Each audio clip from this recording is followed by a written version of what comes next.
BLO વાત કરી રહ્યો છું તમારા વિસ્તારનો. હમણાં તમારા મોબાઈલમાં જે તમે નંબર આપી ગયા હતા ને, મને ફોર્મ આવ્યું ને એમાં નંબર છે ને, તો એમાં છે ને એક ઓટીપી આવશે. મારે ચૂંટણી પંચની વેબસાઇટ પર તમારી માહિતીને અપડેટ કરવાની છે, તો ખાલી એમાં એક ઓટીપી આવશે 4 આંકડાનો, એ મને આપજો ને. મોબાઈલમાં જ આવશે. ફોન ચાલુ રાખો, વાંધો નહીં, તમે ફોન શરૂ રાખો, હું અહીંયાથી પ્રોસેસ કરું જ છું. બસ જુઓ, તમારો મોબાઈલમાં ઓટીપી આવ્યો. બોલો ને. શું? સ્કૂલમાંથી જ વાત કરું છું. બસ એ જ ફોર્મ લઈ ગયો હતો ને. 3489. Okay, done.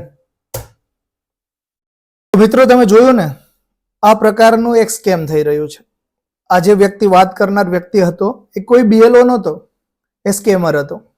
સ્કેમરને ખબર છે હાલ દેશના 12 રાજ્યોમાં સર એટલે કે સરની કામગીરી કરવામાં આવી રહી છે, અને આ કામગીરીનો આ લોકો ગેરલાભ ઉઠાવી રહ્યા છે. મતદાતાઓ પોતાના મોબાઈલ નંબર સહિતની વિગતો બીએલઓને આપે છે, એ જાણ એમને છે. એટલે આ લોકો તમને ફોન કરીને ફોસલાવશે અને એવું કહેશે કે અમે બીએલઓ વાત કરી રહ્યા છીએ, તમે તમારો ઓટીપી આપો.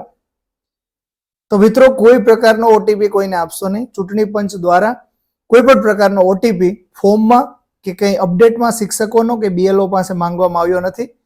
જો તમે ભૂલમાં કોઈને ઓટીપી આ રીતે આપી દેશો તો આ ઠગ ટોળકી તમારા બેંક એકાઉન્ટને ખાલી કરી નાખશે, તમારો મોબાઈલ પણ હેક થઈ શકે છે અને સાયબર ફ્રોડનો તમે ભોગ બની શકો છો.